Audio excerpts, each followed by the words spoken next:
everyone, I'm Ari here with Rachel and we're your hosts for the Merry Writer podcast. This week we're on episode 181 and we're asking how important is book formatting? Before we dive into this topic, don't forget to subscribe to the podcast wherever you're listening if you haven't already, and if you enjoy the show, please share it with friends and feel free to write a review.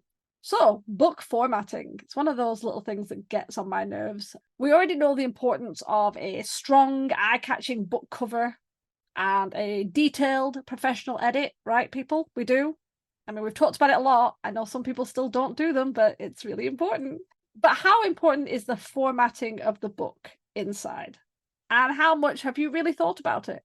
I personally believe that formatting is really important, and sometimes it's often overlooked. Now, for me, a badly formatted book can completely pull you out of the story. And I have read a number of self-published books where the formatting was either almost non-existent or was done completely out of standard, and it just didn't feel right. It didn't look right. It just ruined the experience. So if we're talking about standard, let's see how well I do with this.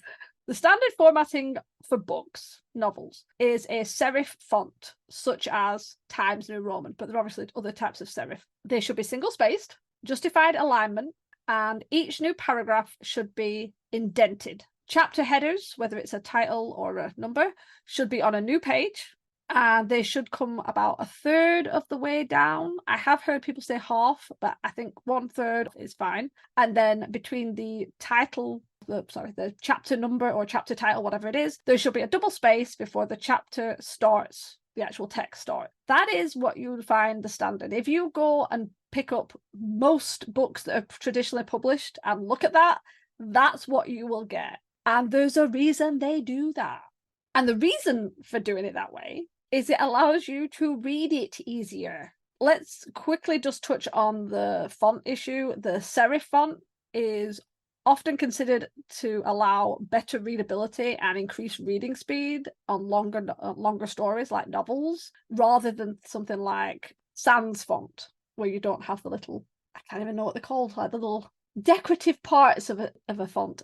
If you don't know what I'm talking about, this will just go right over your head. But just Google it, you'll understand. There's a reason we use serif. There's a reason we have single lines. There's a reason we justify. There's a reason we set it up this way. And if you go away from that, it doesn't look as good and it doesn't work as well. Personal opinion. Throw it in quick. Personal opinion. Well, as you said, a lot of people don't even really think about formatting a book. Obviously, authors need to think about it at one point or another when they decide to publish their books. But for readers, I feel like a lot of time readers don't necessarily think about it until they actually start reading the book, and then they start to notice these little things. And obviously, if a book is formatted in the standard way, readers don't think about it. We don't notice because it's formatted, quote unquote, correctly. Yeah, you can have a little fun with your formatting and make it look a little extra fancy if you so choose.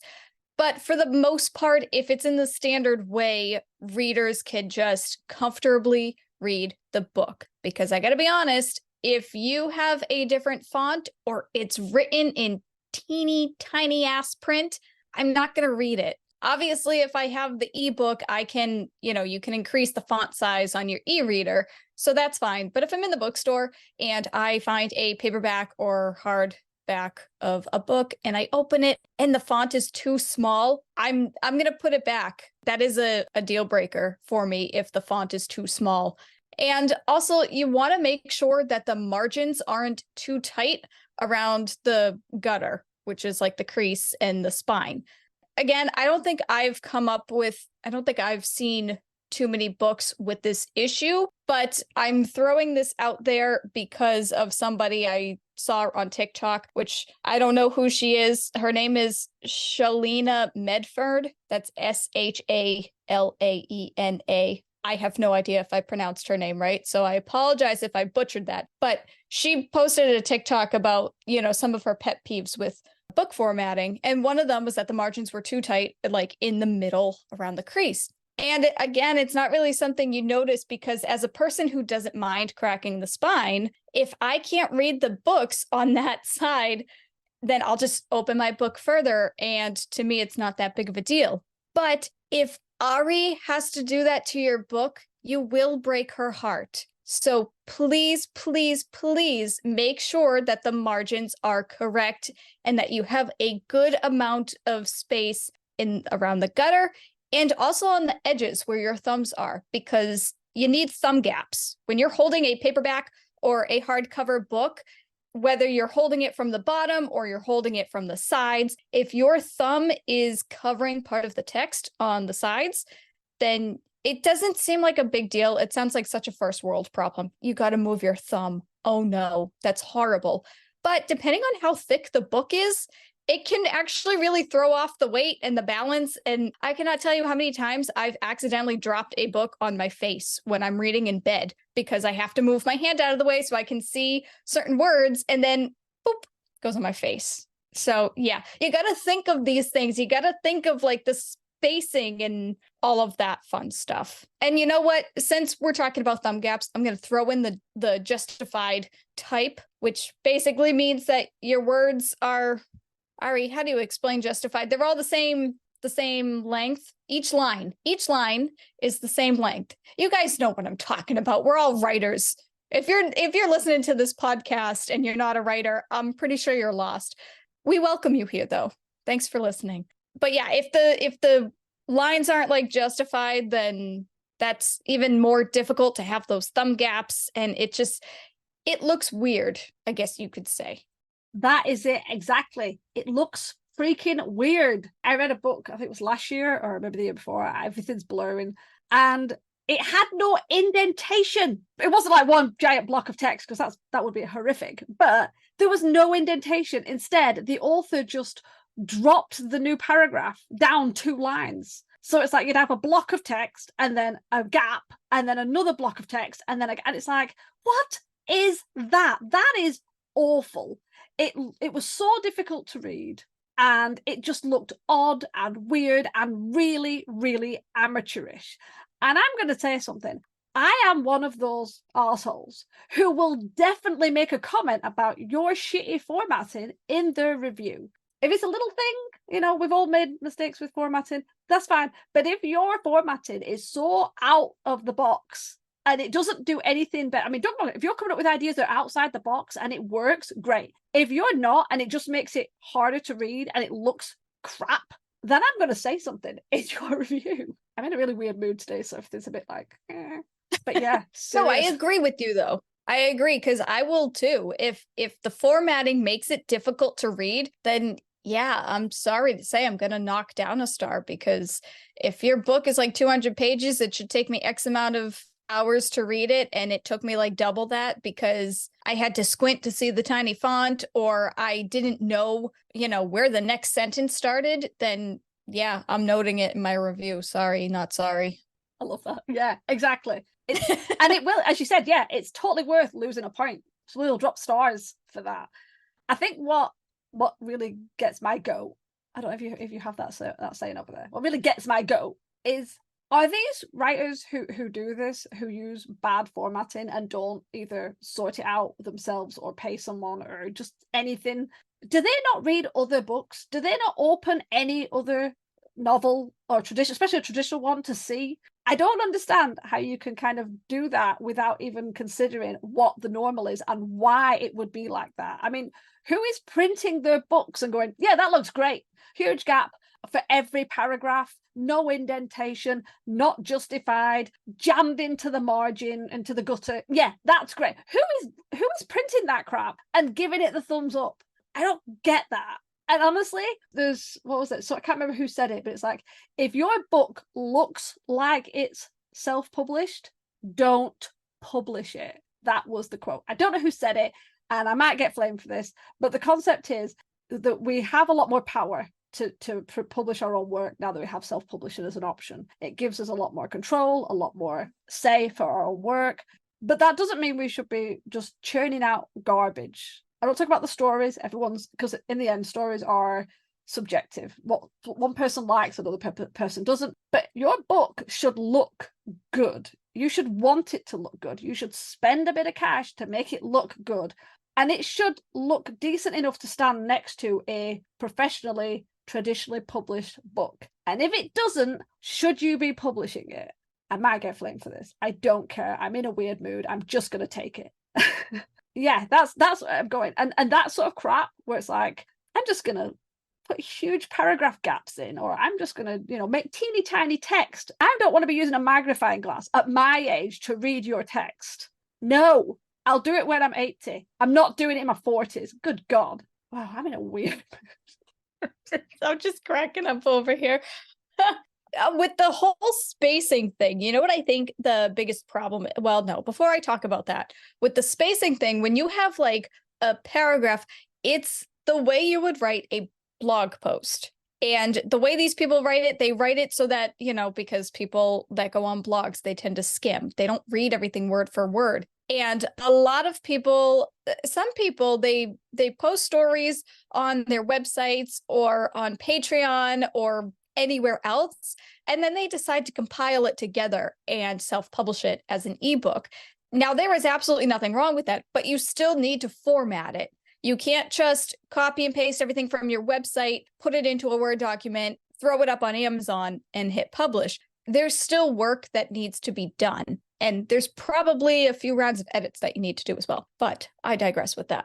And I think another reason why people might do that is because they're trying to stand out. I'm not saying that you can't try anything fancy with your formatting. I'm not saying that you shouldn't be allowed to stand out among all the other books, but there are some types of formatting that you can do to make sure that you stand out from the rest, and then everything else needs to be standard. The way that the book reads needs to be standard. You can have fancy decor around your edges, around like the edges of the pages when the book is closed. That's like a really new thing lately. You can have fancy font for the chapter titles, the chapter headings, but when it comes to actually reading the paragraphs, the sentences, the words, it needs to be standard. I think a big reason why people don't catch these formatting issues is because they don't get proof copies. And a proof copy is you buying your own book before it's published.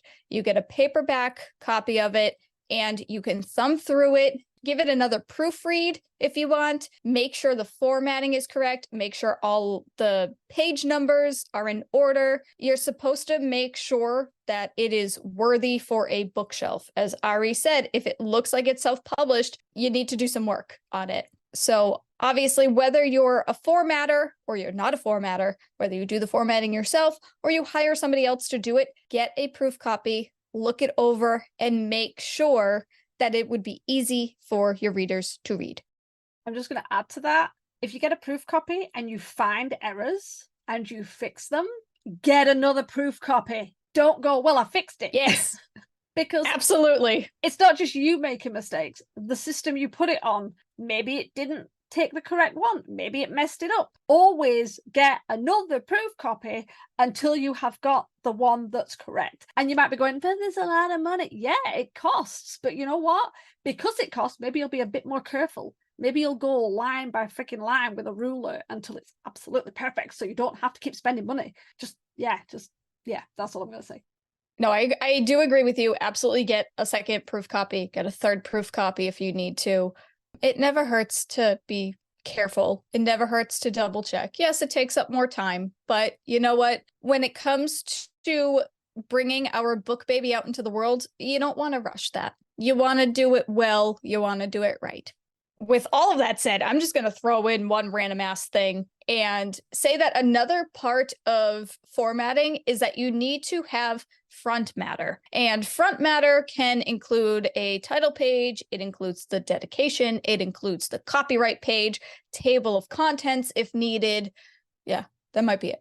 There might be more to that. I'm thinking at the top of my head. I think the only other thing, it could be other works you've done can be at the front, and sometimes the acknowledgement. I actually like it at the front, but that's a personal preference. It can be at the front or back. Really? That's interesting. I prefer the acknowledgements in the back because once it's like a closure thing for me. It's like when you finish the story and then you read the acknowledgements, it's like, I'd like to thank the Academy. It's that kind of a thing. Like people don't get their Oscars before the movie releases. Is it Oscars? Is that what the movie thing is? Yes. Emmys is music. Yeah, there's Emmys, You guys know what Grammys, we're talking about. Tony's. Oh, There's a lot. Grammys is what the heck is whatever. And anyway, we're just gonna continue. Yeah, so but even like the dedication, I like the dedication in the front, but you can have the dedication in the back. I have seen that. It's very rare, but I have seen it. So when formatting your book, make sure that you have that front matter, because obviously you want to have the copyright front and center. You want to give credit to your editor. You want to give credit to your book cover artist and all of that fun stuff. You got to get all of that legal stuff in there and pretty much out of the way before people start reading the book. That was so messy because I got on a tangent about Oscars, but yeah, there we go. I think what we're trying to say in an extremely roundabout and overly bloated way is it's about readability, and that is what you should be aiming for. You need to always be thinking about readability. That's why you think about the font. That's why you think about the size of the margins. That's why you think about how other books do it, especially well-established books, not just what some other person has done who also self-published and just threw out their book. There's a reason why if you are pitching to an editor or an agent, you go on to their website and you look through their submission list and they say you need to do this, this, and this, because there are standards to follow to make life easier for people, how they need to read it, all the information. It's the same with the books when you're publishing it. Formatting is important. People need to be able to read your stuff and they need to be able to enjoy it. And you're already dealing with the fact that people might not like your story just because it happens. Don't make it worse by putting shitty formatting, because they're going to just go into it angry. At least that's how I end up going into it. So yeah, I'm going to end this episode unless you've got anything to say, Rach. It's getting a bit ranty. It's ranty panty episode, I think. Okay. I mean, if you think about it, we wouldn't be the Merry Writer if we didn't have ranty episodes. We have the most ironic title. I know, we should have changed it. The Ranty Panty Writer podcast. Yeah. So the disgruntled writers. Yes. Oh, yeah. I have no idea why I called it the Merry Writer, I'll be honest, when I first came up. I was looking for names for I'm just going to throw into this little mini story for you people. I was looking for names for the game when I created the game, and I couldn't think of any. And when I looked, so many really cool ones had already been used, and I had to come up with something that wasn't a hashtag already. And I kind of ran out of ideas. And Merry was the only one that came up. So I just ran with it. The Merry Writer was born. Yeah. I always remember there was somebody whose handle on Twitter was the Merry Writer. And sometimes people would tag them in. And this poor person was like, what are you doing? Who are you? Why are you doing this?